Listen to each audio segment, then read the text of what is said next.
Hello friends, welcome to my YouTube channel Simply Travels. Today I will take you to a new place.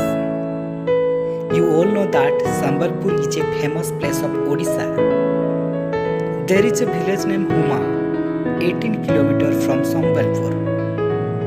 A famous Shiv temple in the Huma. The temple is special compared to other temples. This temple is standing on the banks of Mahanadi in a curved position. Friends, Mahanadi water is being affected behind the temple. It looks very beautiful. Today, due to heavy rain, more water is coming into the river. There is a statue here. It is near the statue. Visitors take photos.